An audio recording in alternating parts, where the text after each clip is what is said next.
예, 오늘 우리가 흔히 그동안 말했던 이 장례에 대해서 이 장례라는 것도 제사적 의미가 있더라고요. 부모님이나 조부모가 돌아가셨을 때 그 어떤 정성을 들여서 이제 그 마지막을 잘 장식한다, 제사를 드린다, 이런 의미가 있어요. 근데 이번에 왜냐하면 예배는 뭐 어떤 예배든 간에 하나님께 드리는 예배 아닙니까? 최고의 축복이라고 그랬잖아요. 최고로 하나님이 은혜를 주시는 자리인데 이 마찬가지거든요. 천국 환송 예배도 하나님께 드리는 예배 아닙니까? 그러므로 최고로 우리가 은혜 받을 수 있는 기회도 되지만 효도라는 걸 빌미로 마귀가 가장 역사하는 자리가 바로 그 자리입니다. 효도라면 이 부분에 다 속잖아요. 효도를 위한 거라면 할 수 있는 대로 다 하잖아요. 사단이 많이 속입니다. 그래서 우리가 잘 좀 이해를 해야 되겠고요. 좀 정리를 바로 해야 되겠고, 또 하나는 저도 마찬가지지만 설교할 때 좀 부담스럽기도 하고 용어가 정리가 안 돼가지고 기도할 때 여러분 기도 부탁을 하면 잘 하십니다만은 좀 굉장히 당황들 하세요. 왜냐하면 그런 기도를 안 해봤으니까 어떻게 기도를 해야 될지를 모르는 거라. 근데 좀 제 책임이 크다고 생각이 되더라고요. 영면하옵소서. 예를 들면 이거는요, 좋은 곳에서 편하게 쉬세요라는 말이거든요. 그 완전 그거는요, 이 불교적인 그런 생각이거든요. 근데 그걸 우리가 기도할 때 그런 말을 쓰거든. 그렇잖아요. 이런 부분. 그리고 주께서 그 영혼을 받아주셔. 이미 천국 갔는데, 이미 우리 소관이 아니거든요. 이미 천국 갔거든요. 천국 아니면 지옥으로 이제 이미 들어갔는데, 단지 조금은 영향을 줄 수가 있어요. 이 땅에 사는 자녀들이 예수를 잘 믿는다, 그러면 기뻐하실 수는 있어요.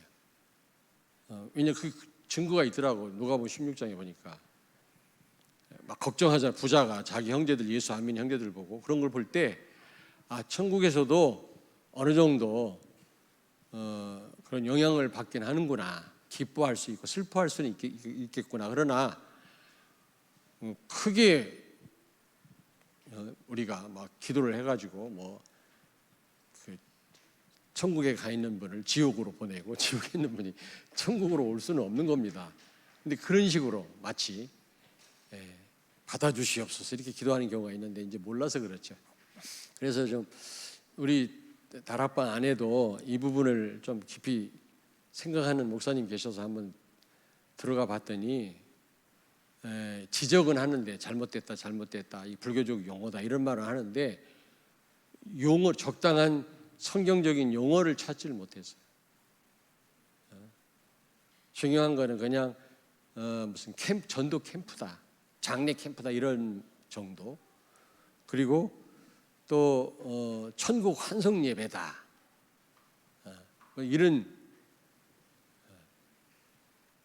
그런 정도지 용어를 찾지 못해가지고. 저도 그렇다고 내가 막 용어를 만들 수는 없잖아요. 우리가 그래도 이렇게 시도를요, 성경적으로 복음적으로 바꾸려고 시도를 하는 단체는 우리밖에 없어요. 그 외에는 이번에 조영기 목사님 소천했잖아요. 그분 보십시오. 조문객 근조 이래가지고요. 근조란 말도 이게 완전히 이게 성경적인 용어가 아니거든요. 그래서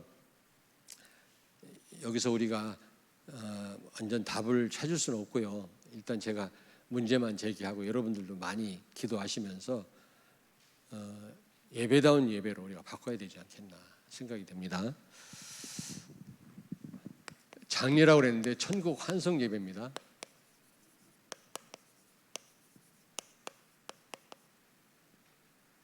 예배.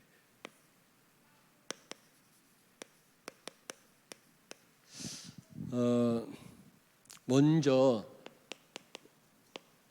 성도의 죽음에 대해서 한번 우리가 생각을 해보겠습니다. 성도의 죽음, 이 부분을 잘 이해를 해야 우리가 이 예배다운 예배, 캠프다운 캠프를 할 수 있잖아요.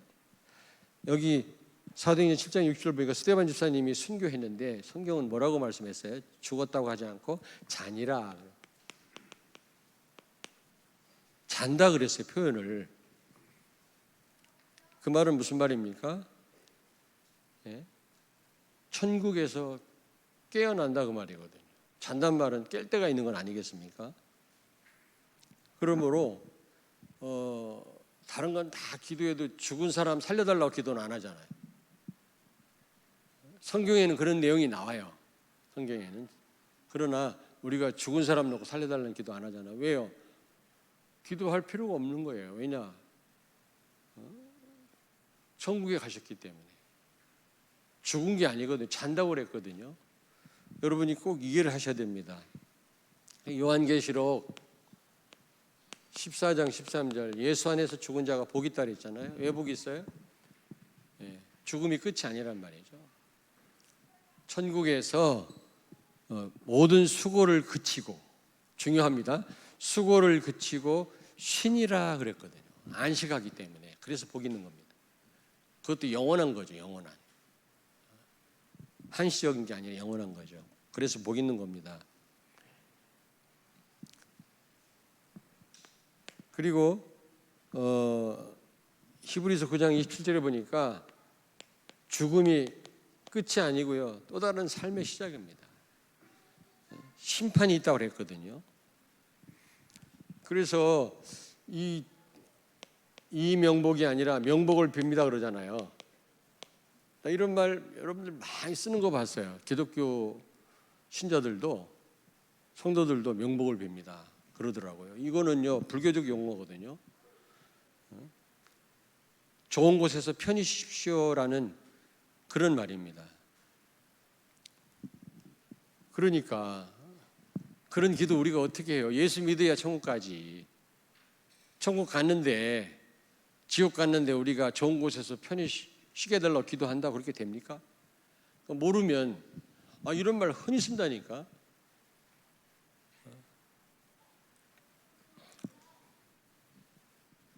참 이 시간에 이런 메시지를 하니 전 세계에 이런 메시지 하는 데가 없을 거야.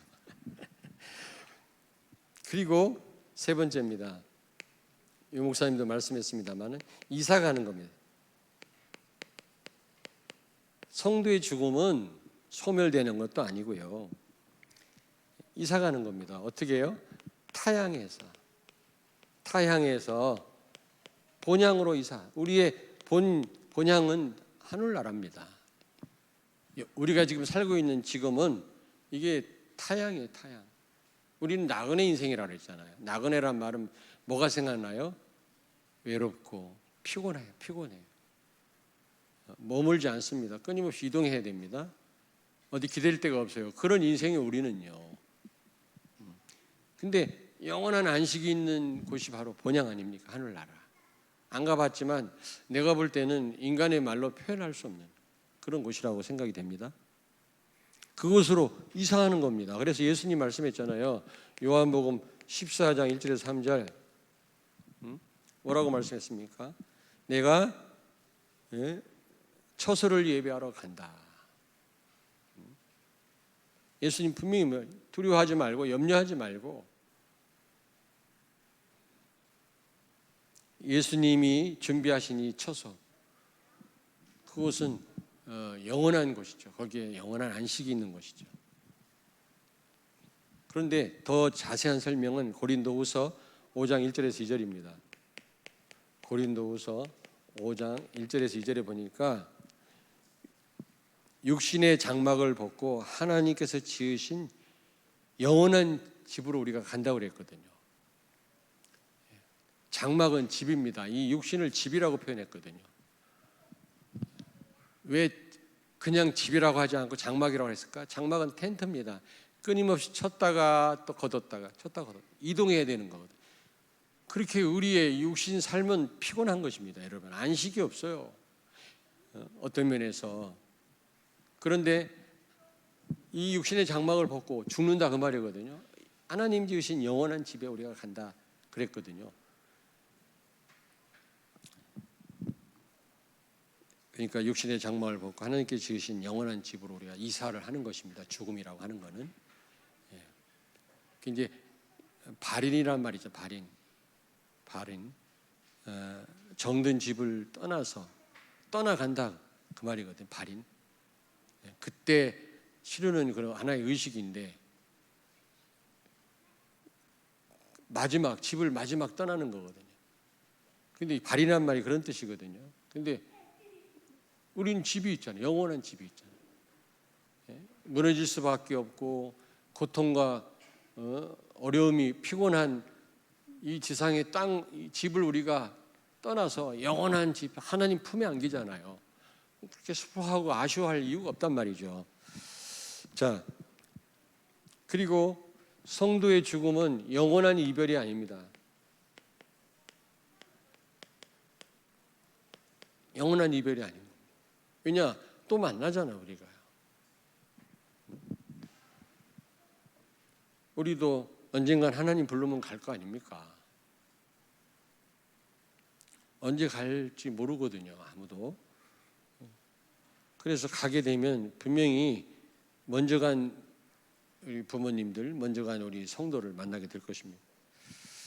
그리고 고린도전서 15장 20절 보니까 우리도 부활하게 되잖아요. 우리 영혼은 천국에서 깨어나고 하나님과 더불어 그곳에 있다가 예수님 재림할 때 상상할 수 없는 다른 그런 어떤 새로운 나라에서 우리가 부활한 영화로운 몸을 가지고 영원히 하나님의 통치를 받는 삶을 살게 되잖아요. 근데 이거는 뭐 2차원, 3차원, 뭐 5차원 세계 이상이기 때문에 우리는 그런 줄 믿으시고요. 그냥 찬송할 뿐이에요. 구체적으로 알 수가 없습니다, 우리가. 자, 그렇다면 두 번째입니다. 천국 환송식. 이것도 우리만 쓰는 말이에요, 사실은. 이 장례란 말은 제사 지낸단 말이고, 이게. 장례 캠프란 말도 써서 안 돼요. 죽은 사람과 마지막 부모님을 보내면서 제사를 드린다 그런 뜻이에요, 사실. 단순히 무슨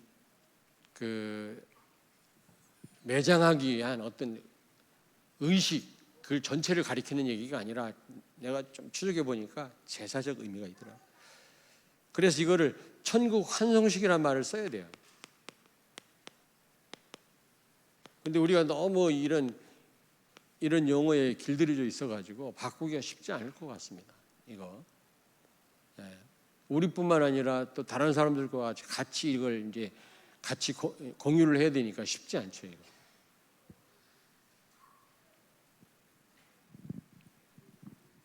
왜냐하면 안 믿는 식구들도 있고요. 그 다음에 이 조문이라는, 우리가 조문하러 간다 그러죠. 저도 이 말을 많이 썼는데 보니까 이게요, 조상과 문상을 합친 말이에요. 우리 문상하러 간다는 말도 많이 쓰지요. 근데 이게 보통 말이 아니에요. 조상이란 말은 고인의 죽음을 슬퍼하면서 절하는 겁니다. 고인에게. 이거는 죽은 죽은 사람의 식구들을 위로하기 위해서 하는 걸 문상이라고 해요. 이걸 합친 거예요. 이 문상이라는 말은 어떤 면에서 그 식구들을, 내가 지금 자꾸 말이 잘 안 되는 이유가 상주라는 말도 써도 안 돼 또. 그 지금 말이 안 돼, 내가 그냥 내려갈게. 이게 왜냐면 용어가 이걸 다 만들어야 되는데 만든 사람이 없어요. 이걸 그냥 문제점만 제기를 해놨지 용어를 이런 식으로 다 바꿔놔야 되는데 안 바꿔놨단 말이에요. 그러니까 내가 지금 말을 못 하겠어요. 캠프를 뭐라고 해야 돼요? 그러면 천국 환송식 캠프? 이게 말이 어색하잖아요. 그래서 이걸 말을 좀 우리가 좀 시간을 두고 바꿔 나가야 될 것 같아요. 이거는 여러분이 알고 기도하시면 될 거고요. 이제 우리가 좀 이렇게 기도할 때 어떻게 기도하는지, 죽음을 어떻게 우리가 이해를 하는지 이것만 여러분 참고하시면 좋겠어요. 자, 그래서 가능하면 이런 말, 조상, 이거는 죽은 사람을 위로하는 거, 위로하면서 절하는 겁니다. 근데 이게 이제 그 연구 사람 말도 또 이것도 참 하나부터 열까지가 영혼이 죽었단 말인데 우리 영혼이 죽은 게 아니거든요. 그래서 이게 이제 뭐 출발하기 전에 문을 열고 거기 그 기사가 절하라고 하더라고. 묵념 그러니까 다 이러고 있더라고요. 뭐 기도하는데 뭐 묵념이 필요해요. 그냥 기도하면 돼 이렇게 하고. 분명히 이렇게 기도하는 그 앞에 시신 앞에 절하는 그런 어떤 것도 있잖아요. 그거 아니거든요, 그게. 그다음에 근데 이 부조금이라는 게 있잖아요. 이 부조금은 잘못된 게 아니더라고요. 왜냐? 결혼식이나 천국 환송식 등 큰 일을 당한 사람을 좀 돕기 위해서 우리가 어느 정도 사례를 하는 거죠. 돈을 좀 주는 건데 그거를 부조금이라고 합니다. 근데 미국 같은 데서는요, 또 이게 또 말이 안 돼. 이제 그 어떤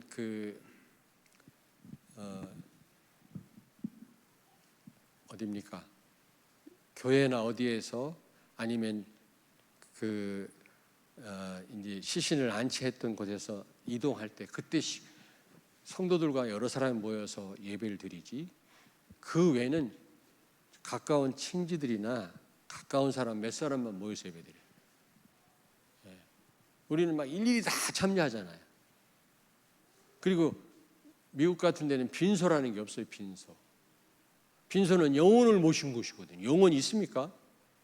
이미 숨을 거두는 순간 영혼은 하나님께로 가는데,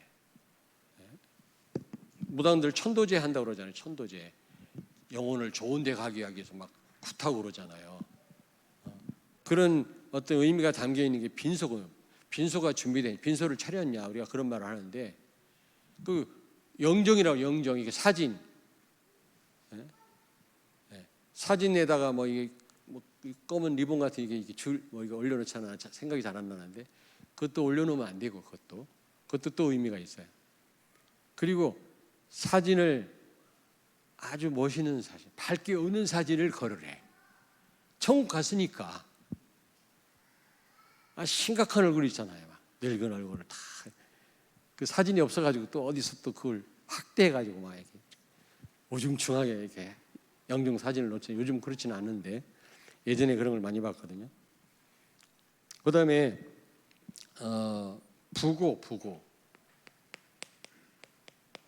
부고라는 말 쓰잖아요. 부고 해놓고 사람의 죽음을 알리는 글이다 이런 뜻인데, 우리는 어떻게 해야 되냐면 천국 입성 소식이다. 근데 전부 부고라고 해놓고 공지하잖아요. 뭐 저도 그렇게 했는데 우리 뭐 목사님들도 다 그렇게 해요. 누가 하나님 부름 받았을 때 부고 해가지고 쭉 내용을 문자 올리지 않습니까? 근데 이게요, 사람이 죽음을 알리는 글인데,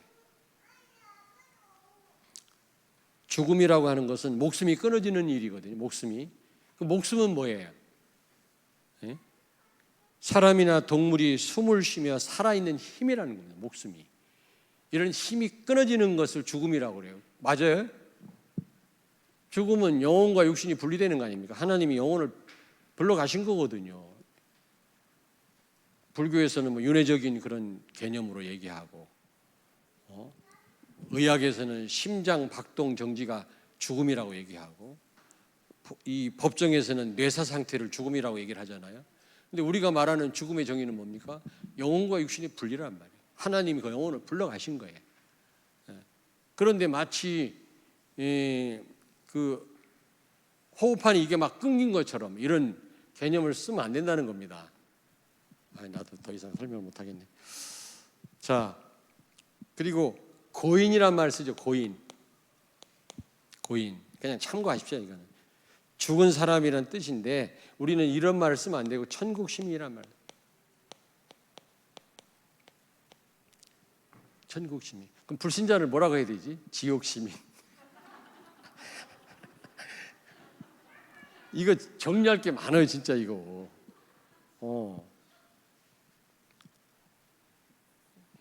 그리고 아까도 얘기했습니다만 영면이란 말을 많이 쓰더라고. 우리 그리스도인들이 기도할 때 영원히 잠을 잔다. 영원한 죽음의 세계. 아까 내가 잘못 설명했는데요. 내가 설명을 좀 잘못한 것 같은데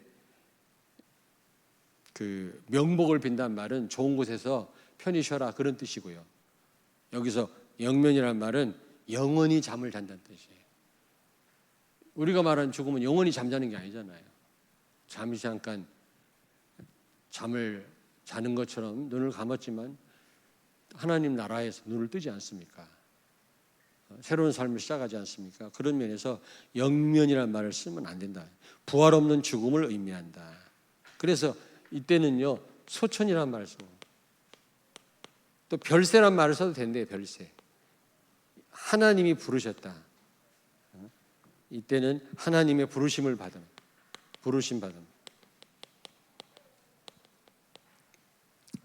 영면이라는 말 쓰시면 안 돼요. 명복이라는 말 써도 안 되고요.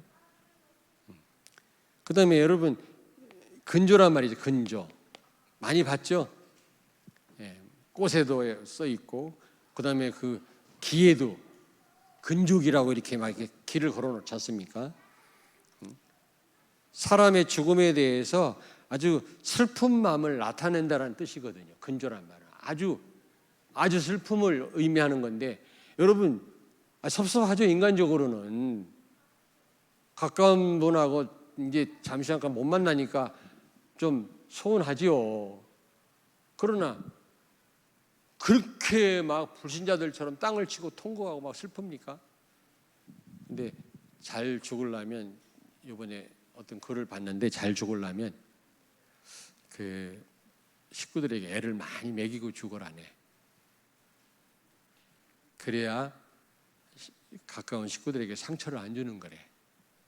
너무 순식간에 죽으면 가까운 사람한테 상처가 돼가지고요 오랫동안 괴로워한다네.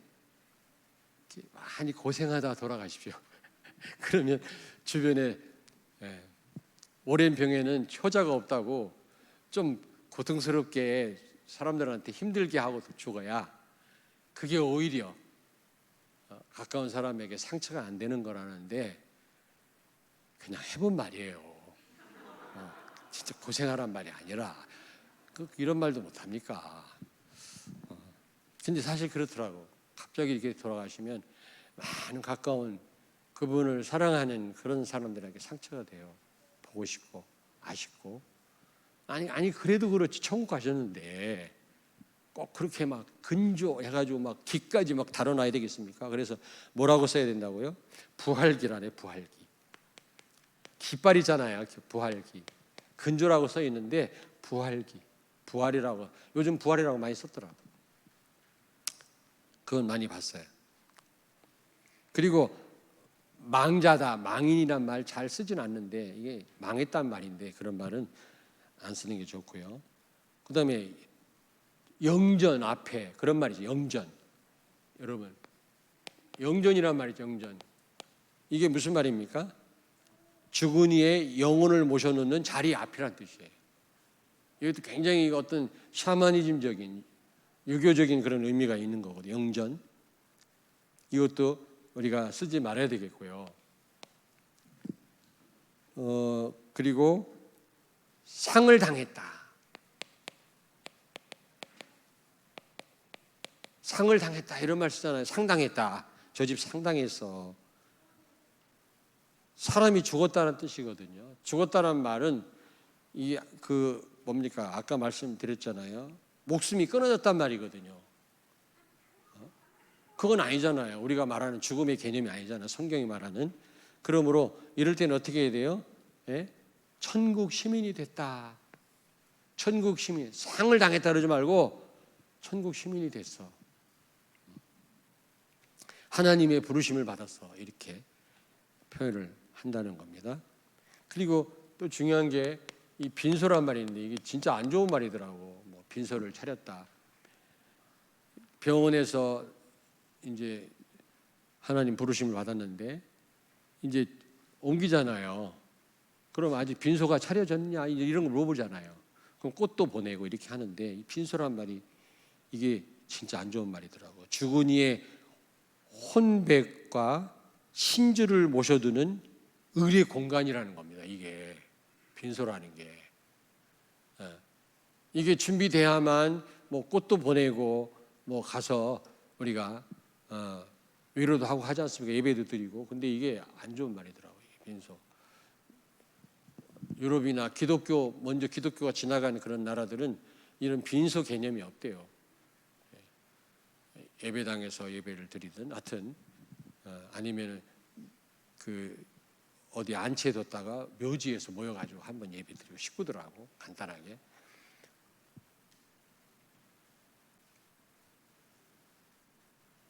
여러분 여기 가면은 저는 이렇게 그걸 안 합니다만 국화꽃 갖다가 이렇게 싸놓잖아요. 국화꽃 이거를 이렇게 이게 단지에 담아놓지 않습니까? 갖다 이렇게 하나씩 놓잖아요. 저는 그렇게 안 하거든요. 이게요 일본 황실을 상징해요. 국화꽃은. 국화꽃을 바치는 건 일제시대 때부터 시작이 됐는데 일본 황실에 바칩니다. 그런 의미가 있다고 그래요. 그래서 앞으로 이렇게 천국 환송 예배가 있을 때에는 꽃을 놓지 마세요. 그리고 이 상조 회사 사람들은 돈 벌기 위해서요. 그 제사상 같은 걸 차리는데 이게 엄청 비싸더라고. 별거 아닌 걸 차려놓고요. 돈을 엄청 요구. 왜냐 효도 이런 거에 약하니까. 부모님 돌아가셨는데 뭐 뭘 못하겠냐 이런 마음으로 아낌없이 돈을 쓴다니까. 그거를 돈을 울어내기 위해서 막 제사를 막 하게끔 드리고요. 막 이게 유혹을 한다니까. 어쨌든 뭐 이렇게 돈 되는 일을 자꾸 만들어요. 하면 안 됩니다. 이 꽃 같은 것도 이게 굉장히 비싸거든. 이런 거에 이게 일본 황실을 상징하고 일본 황실에 바친다는 의미가 있습니다. 그리고 이 수의 이것도요 돈 들어요. 이것도 중국에서 들여온 걸 갖다가 수백만 원씩 주고 수의를 팔아먹거든. 중국산인데. 우리가 중국산인지 뭔지 알아요. 지금 정신없는데 지금 그러니까 그냥 그 하나님 부름 받은 성도가 평상시 입던 평상복 있지 않습니까? 깨끗한 그걸 입히라는 거예요.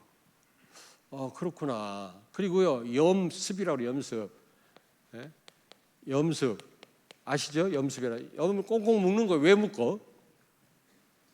전 세계에 우리 한국밖에 없대요. 꽁꽁 묶는 거. 죽은 시체가 살아서 찾아오나? 묶지 않는다는 겁니다. 전 세계에 우리 한국만 묶는다는 거예요. 왜 묶냐 이 말이에요. 그게 묶고 그다음에 이 습이라는 거 그냥 깨끗하게 위생 처리하고 이렇게 깨끗하게 화장 조금 하고 이러면 된다는 거죠.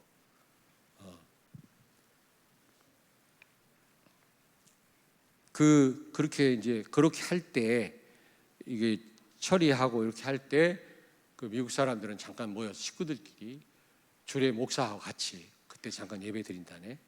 얼굴을 보고. 근데 우리는 또 따로 모여가지고 막 내가 또 따로 모여서 빈소에서 이런 말을 못 쓰겠어. 하이 참 이게 보통 이게 사명이 아니에요. 이거 바꾸려면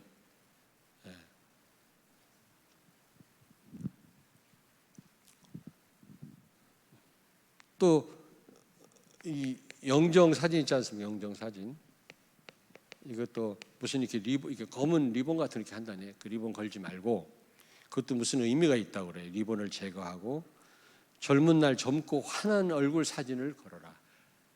그래야 되잖아요. 꼭 그렇게 우중충한 사진, 초라한 사진을 걸어야 되겠습니까? 예. 지금 하나님 계신 곳으로 가셨는데, 이사를 했는데, 그리고 그 완장은 왜 차는 거지? 예? 근데 또 상주란 말을 또 못 써. 그것도 또 그 배치되는 말, 성경하고. 한두 가지가 있는데, 그래서 뭐 이게 이제 표를 얘기한 거, 그럼 뭐 이거 하고 리본을 달고, 그리고 좀 이렇게 슬프긴 하잖아요. 잠깐 이별하니까. 영원한 이별은 아니지만, 그러니까 어떤 검은 옷을 입고 하는 건 좋은데, 뭐 꼭 그것만은 아니다. 검은 넥타이 하고 와갖고 막 다른 옷 입고 오면 큰일 날 것처럼, 그건 아니라는 거죠. 그런 부분도 너무 그거를 그렇게 강조할 필요는 없다. 그렇게 얘기를 하더라고요. 그 다음에 12번째 발인이죠. 발인. 정든 집을 떠나는 거 아닙니까? 요즘 장례식장을 떠납니다마는, 예? 이거는 이때 천국 환송식. 왜냐? 환송 예배고요. 이거는 환송식이라. 이제 집을 떠나서 진짜 이제 이미 가 계시지만 상징적으로 그런 예배를 드리는 거죠. 천국 환송식 예배를. 발인이라는 말을 쓰지 마라. 그 말은. 예. 그리고 이 하관 이 화장장 앞에 가서 우리가 잠깐 예배드리고 그 화구에 들어가는 것까지 보고 우리는 오지 않습니까? 이제 그 식구들은 가족들은 거기서 끝까지 이제 있고 남은 행사를 치르고 그러는데, 이 하관 이거를 제가 한번 붙여봤어요. 부활 소망 예배. 우리 하관 예배라고 하거든요. 예. 하관은 예전에 매장할 때 산에 올라가서 땅을 파고 관을 내려놓고 다듬어 놓고 예배 드리고 이제 이렇게 흙으로 덮는 거를 하관 예배라고 하는데, 화장장 안에 화구에 들어가는 걸 어떻게 표현하기가 애매하더라고. 그냥 하관 예배라고 하는데, 이런 부분도 그냥 내가 한번 부활 소망 예배다. 한 줌의 죄로 돌아가지만 소멸되는 게 아니잖아요. 예수님 재림 때 가장 아름다운 모습으로 부활한다라는 어떤 믿음과 소망을 가지고 우리가 하나님께 영광 돌리는 시간 아니겠습니까? 그래서 내가 이렇게 한번 붙여봤는데, 우리 지성이가 한번 잘 붙여봐. 세 번째, 천국 환송 예배에 우리 참석하는 우리 성도,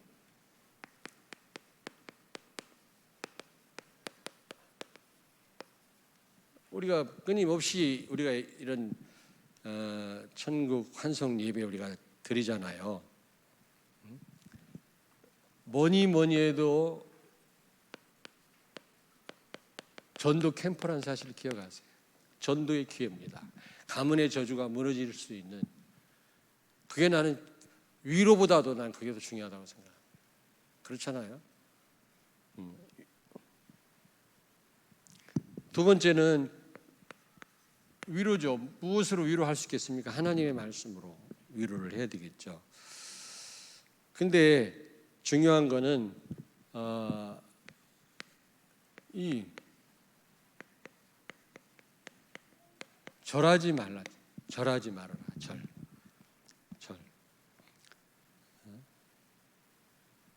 천국 시민 된 그 성도 사진 앞에 절을 하거나, 아까처럼 그 무슨 국화꽃을 갖다 놓거나, 그건 일본 황실의 충성을 상징하는 거라고 그래요. 일제 시대 때부터 시작이 됐나 봐 그게. 그리고 차량이 이동하거나 또 그 화장장 안으로 들어갈 때 꼭 묵념시키고 막 그러더라고 그 기사가. 근데 덥석 절을 하고 이런 분들이 많아요. 그러면 안 되고 그냥 기도하면 되잖아. 하나님께 기도하고 잠시 잠깐이라도 남은 장례 절차를 하나님이 은혜 가운데 인도해 주옵소서. 이런 기도도 할 수 있는 거고, 여기 있는 식구들과 예수 안 믿는 사람이 예수 믿게 해달라. 이번 기회를 통해서 인간의 이 허무함을 깨닫고 하나님께로 돌아올 수 있도록 이런 기도도 할 수 있잖아요. 시간이 엄청 많이 갔네 지금 보니까. 그리고 네 번째가 이제 남은 가족들 있지 않습니까? 그분들의 새 출발을 놓고 우리가 기도해야 돼요. 메시지도 그런 메시지를 해야 되죠. 왜냐하면 그 하나님 부름 그 받은 성도는 우리 소관이 아니라니까. 조금은 영향을 줘요. 이 땅에 사는 후손들이 정말 예수 잘 믿으면 기뻐하는 건 기뻐할 수 있을 것 같아. 보니까 부자가 슬퍼했다니까. 예수 안 믿는 형제들 보고. 그거 내 추측입니다. 그러나 그들을 막 이렇게 자리를 바꾼다든지 그렇게는 할 수 없고, 우리가 기도로 막 그들의 많은 걸 우리가 변화시키고 그럴 수는 없다고 생각합니다. 그러니까 단지 살아있는 식구들이 거기에 포커스를 맞춰야 된다. 어쨌든 어떻게 보면 장례식이 그 가문을 살릴 수 있는 절호의 기회고요. 저는 장례식과 복음 전하다가 얻어맞을 뻔도 했다니까. 막 인상 쓰고 뛰쳐나가지를 않나. 영적 싸움이 대단합니다. 그래서 좀 성도들이 많이 가셔서 옆에서 응원하시고 좀 기도를 해줬으면 좋겠다고, 찬양도 좀 크게 해주고. 제가 저 벽제 화장터에 장례 치르러 가는데 거기는요 예배실이 있어요. 예배실이. 근데요 막혀 있는 게 아니요, 이렇게 밑으로 다 뚫려 있어요. 이렇게 칸은 있어. 그 화도로 들어가는 통로 앞에 이렇게 예배실이 쫙 있어요. 가보셨죠? 벽제. 근데 내 옆에서 중이 목탁을 치네. 내가 예배 드리는데. 근데 성도들 찬양도 그냥 모기 소리만 하게 하고 있어요. 내가 그때 굉장히 그때 복음 잘 몰랐을 때지만 막 힘들었다니까요. 막 목탁 소리가 얼마나 크게 들리는지. 이 방해를 한다고 그게. 그러니까 우리 이런 천국 환송 예배에 많이들 참여해서 캠프라는 생각을 가지고 전도의 기회가 되고 가문을 살릴 수 있는 하나님 나라 확장하는 기회 될 수 있으니까. 또 영적인 싸움이 굉장히 심하게 일어나는 곳이거든요. 효도라는 미명하에 많은 그 사람들을 속이거든요, 사단이. 효도면 깜빡 죽잖아요. 효도 안 한 인간들이 더 죽으면 난리라고.